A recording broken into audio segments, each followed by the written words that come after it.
King Charles has announced that he's undergoing treatment for cancer. His Royal Highness says he'll continue with his state duties, like meeting with the Prime Minister once a week and signing new laws, but he won't be undertaking public duties like attending events. But what does all of this mean for the country if the monarch is incapacitated and can't perform any duties? Still with me in the studio, royal commentator Emily Andrews, and down the line we're joined by Caroline Aston, royal commentator, and Daniel Brittain, who is a constitutional expert. Why don't we start with Caroline? Caroline, good afternoon to you. Tremendous shock to the country, shock to the whole world, obviously great shock to the royal family. What are the implications of a king who's really not well enough to do outside duties? Well, of course, it means his family are going to have to pick up the slack. His wife will absorb some of the duties.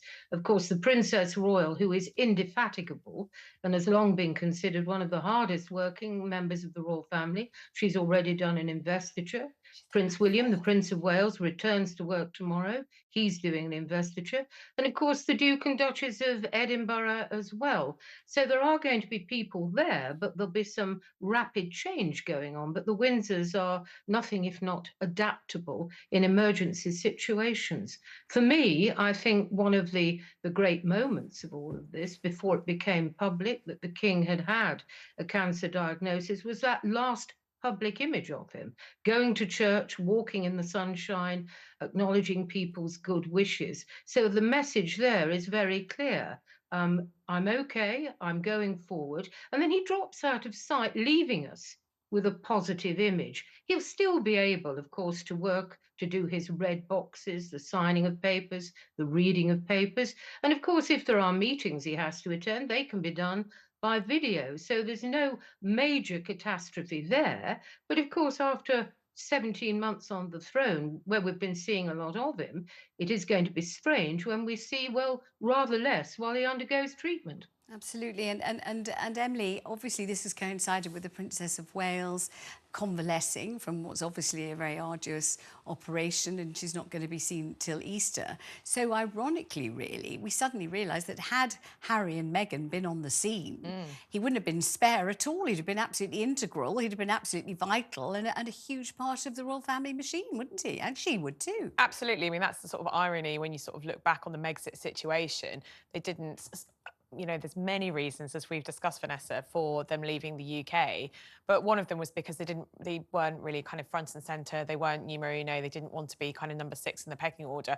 Were they to be here, they would literally be carrying the royal family, and they would have been doing all the sort of the public-facing engagements. They would have been passing on those best wishes from the public to Charles. And I still think that they would have been an absolute fantastic asset to the royal family. The slimmed down monarchy, as Princess Anne said in an interview on Canadian TV prior to the coronation last year, might have seemed a good idea 20 or 30 years ago. Yes. But now when you actually look at who is the working royals, there are very, very few of them. And that sort of famous coronation picture, which had, you know, the Prince and Princess of Wales and the Duke and Duchess of Edinburgh were the youngest people in the picture by about 40 years. Yes, there's Princess Alexandra, there's Prince Michael of Kent and the Duke of the Gloucesters. Duke of Kent, absolutely. Exactly. Gloucesters, all of them well over the 70s, some of them over 80, some of them even older. Exactly. And so we do have a very kind of ageing, you know, firm. And when you have ill health in the case of the monarch, and you have ill health very unexpectedly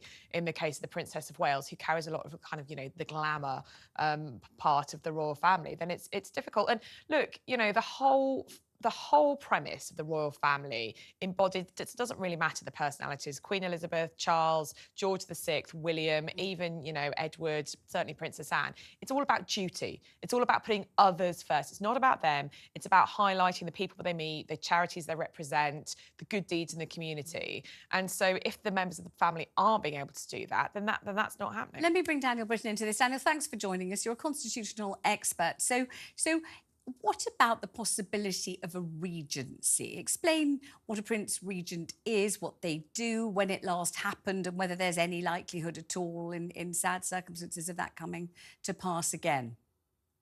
Well, first of all, Vanessa, I very much hope that the King will get better, as indeed I would anyone with cancer. A regency is only necessary if the monarch is completely incapacitated, but either mentally or physically. Now, you've been talking about the royal engagements just now. That's the duties they carry out as members of the royal family. The Regency is applied for the duties as head of state, the important constitutional duties as head of state. Now, just quickly, we may not actually ever get to any of this, and we may only go to a halfway house at certain points, which is the councillors of state. They were created, the existence of councillors of state were created in 1937, people who could act on behalf of the sovereign, usually for quite short periods when they were out of the country, like on a state visit, for example, a visit to Australia, and they could authorise the signing of acts of parliament, hold meetings of the Privy Council. That's them carrying out some of the basic constitutional duties, and the king, in this instance, he wouldn't be incapacitated in any way. He'd simply be unavailable. Or, for example, during surgery, for example, it might be necessary to have councillors of state during surgery and the immediate period of convalescence. A regency is something quite different. A regency is when the monarch is completely incapacitated and unable to carry out their duties.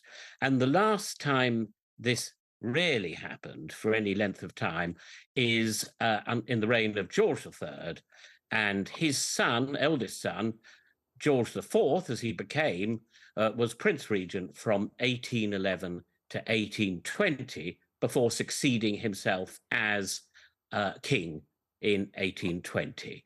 And for a regency to happen, there has to be a group of people have to get together to actually declare that it is necessary. It's not the king or queen regnant or king who decides that a regency is necessary. It's this group of four or five people who have to sign the necessary papers. But you have to be beyond redemption, as it were, to carry out the duties. Daniel, we get. Sorry, it's Emily here. I think we get very kind of, caught up, don't we, in this Council of State business, and Harry and Andrew, and they're not going to do it, and Edward and Anne have been drafted in. But in reality, that's never going to happen, is it? The palace have made it very clear that the king is very much still across everything, and this is partly because in this sort of modern world where they're telling us so much about what's happening, that in that instance, I don't think we're ever going to need a regency, are we?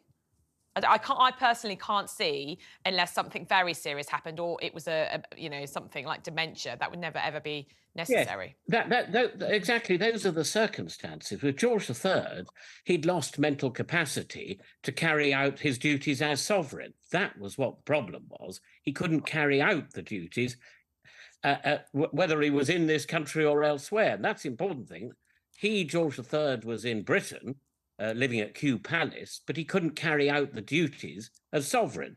And that's why it was handed over as regent to his son. Parliament and the government in this country have always been very, very anxious to make sure that they know not only who the sovereign is, but who the heir is and the heir after that. And there is a lot of legislation that essentially ensures that we know who the next two successors will be, certainly the successor, and a pretty good idea of the next one. So if, for example, just for example, a regency was required and the Prince of Wales became the regent as the heir to the throne, his next successor, Prince George, is currently under 18. And therefore, as part of the regency, we'd have to determine who the Prince of Wales's successor would be. And in the current instance, that would actually be Prince Andrew. I think they might move against that, but it can't be Prince Harry so long as he lives abroad. All right, Daniel, thank you. Let me just bring Caroline Aston back in. I want to ask her a question. I'm going to ask Emily the same question. If Harry were to say to his father or to anybody in a position of authority, listen, this is a highly extreme situation. I feel a tremendous amount for my father, and I'm desperately sorry for what's going on. I would be very happy to step back in and play my part in being a working member of the royal family for the interim, or as long as it takes, or while my father's undergoing treatment, or something of that kind. Would the offer, do you think, be accepted? Hard to say. I mean, it's a wonderful thought, isn't it, that a vast olive branch like that might well link father with son again. We know, of course, that the Prince of Wales has had not much contact with his brother, if any at all, whereas the King has had contact with his son. But I think Prince Harry did actually make it very, very clear that he wanted no part in traditional royal life. He's domiciled over in America.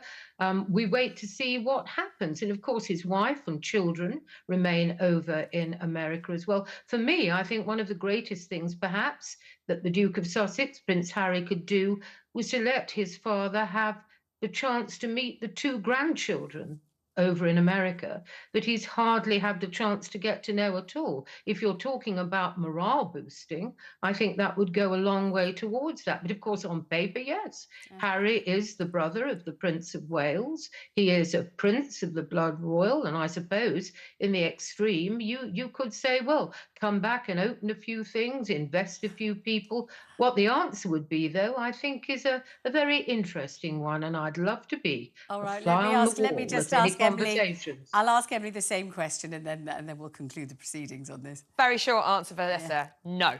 Why? Would, A, it's my understanding that Harry doesn't want to come back, and B, even if he did, even if he said, let's cast our minds back to the Sandringham Summit about this time in 2020, 4 years ago, he asked Queen Elizabeth to be half in, half out. He wanted to do exactly as you've just said, you know, do a bit of stuff, bit of royal stuff, you know, not do investitures, but, you know, be president of the Commonwealth Trust. He wanted to represent the royal family. He wanted to obviously still have his royal patronage, and the Queen and the then Prince Charles said no.